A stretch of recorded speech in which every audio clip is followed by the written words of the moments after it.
தானியேல் புத்தகம் 7ஆம் அதிகாரம் 3வது வசனத்தை வாசிங்க பார்ப்போம். தானியேல் 7:3 வாசிங்க. 7:2 இருந்தே வாசிங்க. 7:2 இருந்தே வாசிங்க. தானியேல் சொன்னது, ராத்திரி காலத்தில் எனக்கு உண்டான தரிசனத்திலே நான் கண்டது என்னவென்றால், இதோ வானத்தின் 4 காற்றுகளும் பெரிய சமுத்திரத்தின் மேல் அடித்தது. அப்பொழுது வெவ்வேறு ரூபமுள்ள 4 பெரிய மிருகங்கள் சமுத்திரத்திலிருந்து எழும்பின. நல்லா கவனிங்க. 4 பெரிய மிருகங்கள் 4 சாம்ராஜ்யம் நம்ம பார்த்தோம். ஒவ்வொரு சாம்ராஜ்யம் வரத்துக்கு முன்னாடியும் என்ன செய்யுமா, பெரிய காத்து வீசுமா. அப்படிதானே இருக்கு. 4 பெரிய காற்றுகள் சமுத்திரத்தின் மேல் வீசின. அப்பொழுது 4 வெவ்வேறு ரூபமுள்ள பெரிய மிருகங்கள் சமுத்திரத்திலிருந்து எழும்பி வந்தன. அப்போ ஒரு அரசாட்சி வரத்துக்கு முன்னாடி ஒண்ணு என்ன பண்ணணும், ஒரு காத்து வீசணும். அந்த காத்துங்கிறதுக்கு பைபிள்ல தூதன் இருக்கு. அந்த அரசாங்கத்தை நடத்த போகிற தூதன் அந்த பிசாசினுடைய தூதனாக இருக்கும். அவன் ஏன்னா ஆண்டவர் தூதர்களை காற்றுகளை போலவும் ஊழியக்காரர்களை அக்கினி ஜுவாலையாகவும் பயன்படுத்துகிறார். அப்ப தூதன் தான் அந்த அரசாட்சியை நடத்த போற தூதன் அந்த கவர்மெண்ட்டை ஃபார்ம் பண்ணுவான். இது தானியேல் புத்தகம் 10ஆம் அதிகாரத்துல இருக்கு. நான் பெர்ஷியா தேசத்து அதிபதியோடு யுத்தம் பண்ண போகிறேன். அடுத்து யார் வருவா, கிரேக்க தேசத்து அதிபதி வருவான். ஒரு ராஜ்யத்தை கர்த்தர் யாரை கொண்டு நடத்துறாருன்னா அந்த தூதனை விட்டு அனுப்புறாருன்னு அது ஒரு சப்ஜெக்ட்னு வச்சுக்கோங்களேன். இப்ப நல்லா கவனிச்சீங்கன்னா, ஒவ்வொரு அரசாங்கம் வரதுக்கு முன்னாடி ஒரு காத்து வீசும் பைபிள்ல அடையாளமா சொல்லப்பட்டிருக்கு. இது யூரோப்பியன் யூனியன்ல அந்த பார்லிமெண்ட் வாசல்ல உள்ளதான ஒரு போர்டு. இதுல என்ன ஒரு விசேஷம் கேட்டீங்கன்னா, இந்த போர்டை அங்க உள்ளவங்க வச்சிருக்கிறாங்க. ஆனா இந்த போர்டை அங்க இருக்கிறவங்க யாருமே கவனிக்கல. இது நைட்டு நாங்க போகும்போது எடுத்தது. நான் போய் இந்த போர்டை எடுக்கிறேன். முழு இருட்டுல இருக்கு. ஆனா பார்லிமெண்ட் வாசல்ல இருக்கு. அவங்க என்ன போட்டிருக்காங்க அதை கவனிச்சீங்கன்னா, a wind from Europe, ஐரோப்பாவிலிருந்து ஒரு காற்று வீச போகிறது. a wind from Europe, ஐரோப்பாவிலிருந்து ஒரு காற்று வரப்போகிறது, வீச போகிறது. என்ன பேசிஸ்ல இப்படி வச்சிருக்காங்க, என்ன அடையாளத்துல ஒரு காத்து ஐரோப்பால இருந்து உலகம் முழுவதும் வீச போகுதுங்கிறது அவங்க இங்க போட்டிருக்காங்க. இங்க சொல்றாங்க, over 1000 years of going through a troubleshoot. இந்த உலகத்துக்கு ஒரு பிரச்சனையோட இருக்குது. அந்த பிரச்சனையிலிருந்து உலகத்தை காப்பாத்துறதுக்கு ஐரோப்பாவிலிருந்து ஒரு காத்து புறப்பட போகுது அப்படிங்கிற மாதிரி வச்சிருக்காங்க. அதுக்கு அவங்க கொடுத்திருக்கிற டைட்டில் என்னன்னா, a wind from Europe.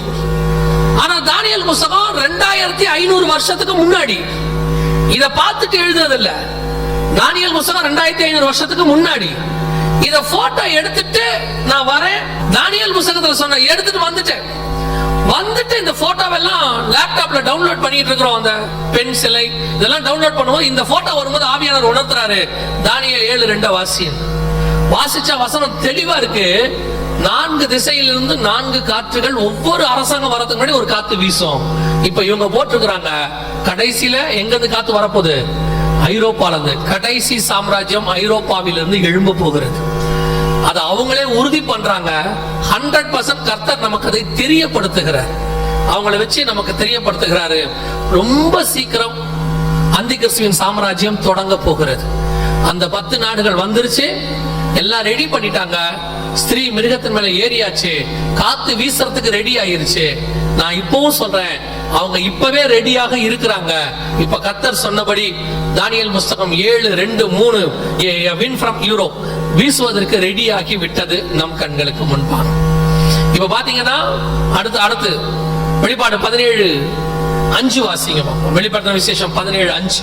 மேலும் ரகசியம் மகாபாபிலோன் வேசிகளுக்கும் பூமியில் உள்ள அருவருப்புகளுக்கும் தாய் என்னும் நாமம் அவள் நெற்றியில் எழுதியிருந்தது. கவனிங்க, இந்த இடத்துல ஐரோப்பியன் யூனியனை ஒரு ஸ்திரீ மிருகத்தின் உட்கார்ந்து இருக்கிறத பாக்குறாரு. கீழே 10 கொம்புகள், அந்தி கிறிஸ்து, மிருகம், வல்லமை, அதிகாரம் எல்லாத்தையும் சொல்லிக்கிட்டு இருக்கும் போது அதுக்கு நடுவுல ஒரு ரகசியம் இருக்கு. அது என்னதுன்னு கேட்டா பாபிலோனுங்கிறாரு. அது உள்ள என்ன இருக்குது, ஒரு பாபிலோன் இருக்கு. மேலும் நீங்க அந்த அதிகாரம் ஃபுல்லா பாருங்க, யூரோப்பியன் யூனியன் பத்தி தான் இருக்கும்.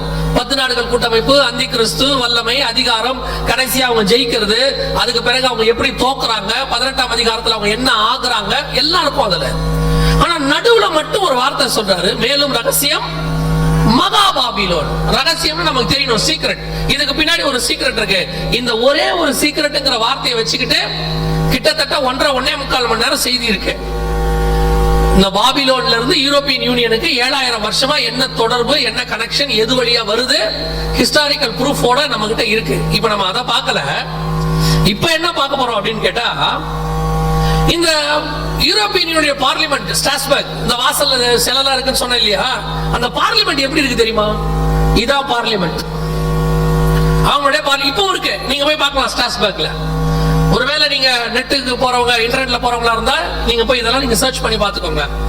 அப்படியே அகழ்வாராய்ச்சியில பாபிலோன் எப்படி கட்டப்படாமல் நிறுத்தப்பட்டதுன்னு ஒரு புகைப்படம் இருக்குதோ, அதே மாதிரி தான் அவங்க கட்டியிருக்கிறாங்க. அதுக்கு பேரு அன்பினிஷ்டு கன்ஸ்ட்ரக்ஷன், அதாவது கட்டி முடிக்கப்படாத கட்டடக்கலை. பாபிலோன் வடிவில், அந்த கோபுரத்தின் வடிவிலேயே அவங்க ஹெட் குவார்டர்ஸ் இருக்கும். அத நம்ம ஊர் சபாநாயகர்னு சொல்ற மாதிரி அவங்க ஊர்ல இருக்கக்கூடிய ஸ்போக்ஸ்மேன் அப்படின்னு சொல்லுவாங்க. அவர்கிட்ட கேக்குறாங்க, இது வந்து பாபிலோன்னு சொல்றாங்களே உண்மைதானா அப்படின்னா, நாங்க அப்படி நினைச்சு கட்டல, அப்படி இருந்தாலும் தப்பு இல்ல. அன்னைக்கு எப்படி பாபிலோன் உலகத்துக்கு ஒரு சென்டர் பாயிண்டா இருந்துச்சோ, இன்னைக்கு உலகத்துக்கு, யூரோப்பியன் யூனியன் உலகத்துக்கு சென்டர் பாயிண்டாக இருக்கிறது. அப்படி ஒண்ணும் மிஸ்டேக் இல்ல அப்படிங்கிறார்.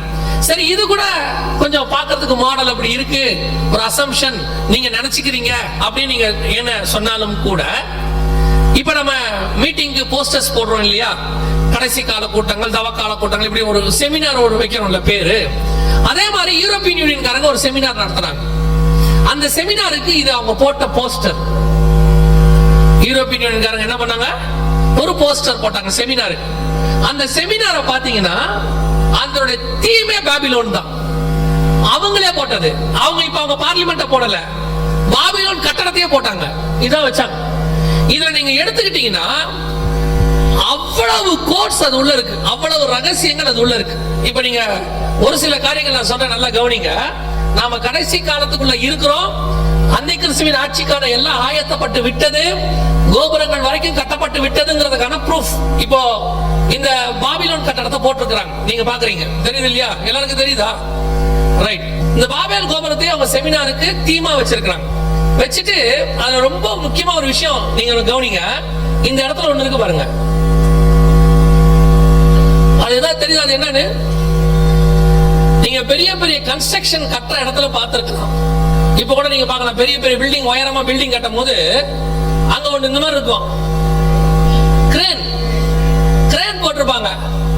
பாபேல் கோபுரம் தான் கட்டி முடிக்கப்படாம நிறுத்தப்பட்டுருச்சு தானே. ஆதியாகமம் 11:8 வாசிங்க பாப்போம். ஆதியாகமம் 11:8. அப்படியே கர்த்தர் அவ்விடத்திலிருந்து பூமியின் மீதெங்கும் சிதறி போக பண்ணினார். அப்போது நகரம் கட்டுவதை விட்டுவிட்டார்கள். They stopped the construction. நகரம் கட்டுவதை விட்டுவிட்டார்கள். அப்ப விட்டுவிட்ட ஒரு கட்டடத்துல கிரேன் போட்டிருக்கிறாங்கன்னா என்ன அர்த்தம்? அகைன் கன்ஸ்ட்ரக்ஷன் ஆரம்பிக்குதுன்னு அர்த்தம். மீண்டும் கோபுரத்தை கட்ட ஆரம்பிக்கிறார்கள் அர்த்தம். இதத்தான் ஆண்டவர் சொல்றாரு, மேலும் ரகசியம், மகா பாபிலோனுடைய ஆவி அதுக்குள்ள இருக்கு, அவங்க தீம் அதுக்குள்ள இருக்கு. அன்னைக்கு எப்படி ஒரு உலக அரசாங்கத்தை நேபுகாத்நேச்சாருடைய ஆட்கள் நாம் பூமி எங்கும் சிதறி போகாதபடிக்கு நமக்கு ஒரு நகரத்தையும் வானளாவிய ஒரு கோபுரத்தையும் நமக்கு பேருண்டாக ஒரு நகரத்தையும் கட்டுவோம்னு சொன்னானோ, இன்னைக்கு அதே மாதிரி ஒரு ஒன் வேர்ல்டு கவர்மெண்ட், நாம எல்லாம் ஒன்னா இருந்து ஒரே தலைமையின் கீழ் ஒரு இடமா இருப்போம்னு இவங்க சொல்றாங்க. அவங்களே சொல்றாங்க. இது வேற யாரும் சொல்ல, இது அவங்க போட்ட செமினார் போஸ்டர். இது நீங்க ஆன்லைன்ல கிடைக்கும், நீங்க பாத்துக்கலாம். அதுல அவங்க ட்ரெயின் போட்டிருக்காங்க. அதோட அர்த்தம் என்னன்னா, ரீபில்டிங் தி பாபிலோன், மீண்டும் பாபேல் கோபுரம் கட்டப்படுது. அப்படின்னா என்னன்னா, மீண்டும் ஹிஸ்டரி எங்க போயிருச்சு? பாபிலோனுக்கு போயிருச்சு. மீண்டும் கடைசி சாம்ராஜ்யம் உருவாக தொடங்கி விட்டது. கட்டுகிறவர்கள் வந்து விட்டார்கள், கட்ட தொடங்கிட்டாங்க. ஒரு கூட்டம் இது எதுவுமே தெரியாது, அதெல்லாம் இல்லைங்க, அதெல்லாம் கடைசி காலம் இல்லையாம்பா. ஏமாந்துறாதீங்க. நம் கண்களுக்கு முன்பாக எல்லாம் தயாராகி கொண்டிருக்கிறது, பின்னாடி நடந்துகிட்டே இருக்குது வேலை. திடீரென்று ஒரு நாள் இவர்கள் ஆட்சி பீடத்துக்கு வருவார்கள், அவர்கள் ஆட்சியை தங்கள் கைப்பற்றுவார்கள். அப்பொழுது உபத்திரவ காலம் ஆரம்பிக்கும். இதற்கான வேலைகள் எல்லாம் நடக்குது. இரண்டாவது, இந்த பில்டிங்ல ஒரு ரொம்ப முக்கியமான ஒரு விஷயம், சரியா? இதெல்லாம் வந்து எப்படி கவனிக்கிறதுன்னா, கொஞ்சம் நீங்க கவனிச்சா தெரியும். இந்த இடத்துல ஒண்ணு இருக்குது, ஏதாவது தெரியுதா? ஒரு கட்டடம் கட்டும் போது அடுத்த ஃப்ளோர் போறதுக்கு என்ன பண்ணுவாங்க? ஒரு பில்லர் எழுப்பிட்டாங்கன்னா அந்த பில்லர்ல இருந்து தளம் போட்டாச்சுன்னா வேற என்ன இருக்கும்? அது மேல மிச்சமா கம்பி இருக்கும்.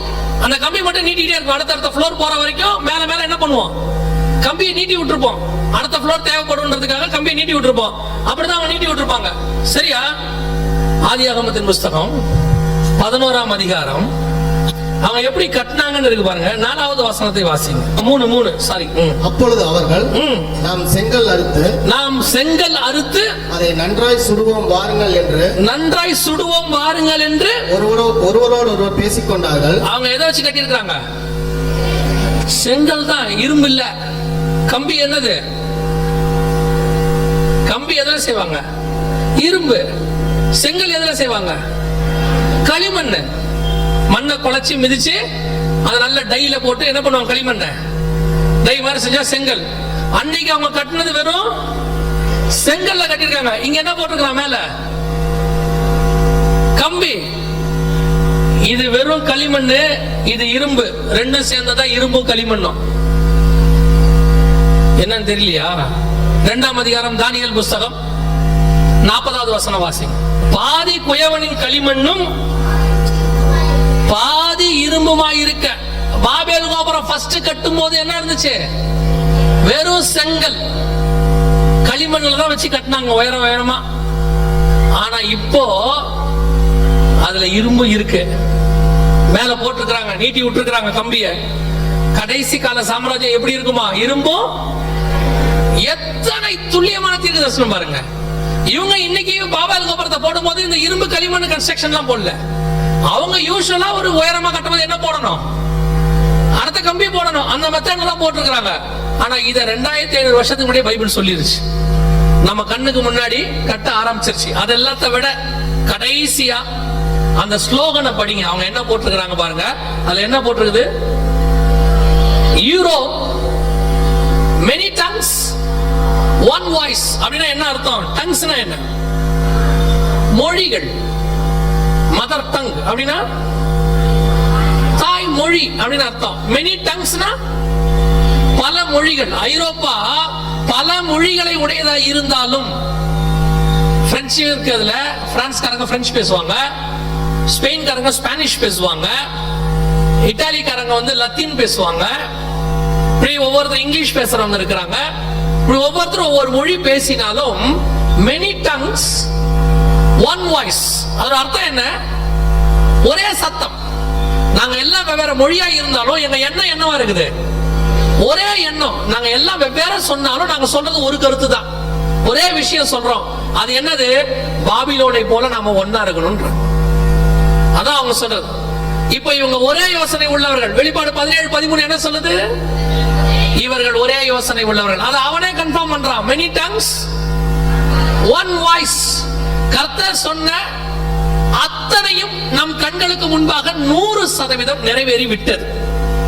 கடைசி கால சாம்ராஜ்யம் நாங்கள் தான் என்பதை அவர்களே உறுதிப்படுத்துகிறார்கள். அவங்களுடைய ஆக்டிவிட்டிஸே. சிலர் சொல்லுவாங்க தெரியுமா, அவன் பேச்சே காட்டி கொடுத்துருது அவன் யாருன்னு. சில நேரத்துல காவல்துறையில இருக்கிறவங்க விசாரிக்கலாம் மாட்டாங்க. பார்க்கும் போதே சொல்லிடுவாங்க, அவன் பார்க்கறதுக்கு கரெக்டா திருட மாதிரி இருக்கான் அம்மா, அவங்களே சொல்லிடுவாங்க அப்படின்னு. அந்த மாதிரி இவங்க பேச்சே என்ன செய்யுது? இவங்களுடைய போஸ்டர்ஸ், இவங்க கட்டுற கட்டடங்கள், இவங்க வைக்கிற சிலைகள், இவங்க சொல்லக்கூடிய விஷயங்கள் அத்தனையுமே இவர்கள் கடைசி கால சாம்ராஜ்யம் என்பதை நமக்கு வெளிப்படுத்துகிறது. இதை விட நிறைய ஆதாரம் நமக்கு தேவையே இல்ல. 100% கர்த்தர் சொன்னபடி கடைசி கால சாம்ராஜ்யம் மகா பாபிலோன் கட்டப்பட ஆரம்பித்து விட்டது. ஸ்ரீஹரி மிருகத் மேல உட்கார்ந்தாச்சு. ஒரே யோசனை உள்ளவர்கள் வந்தாச்சு. One currency, one army, one government, அப்புறம் ஒன் விசா, எல்லாம் ரெடி.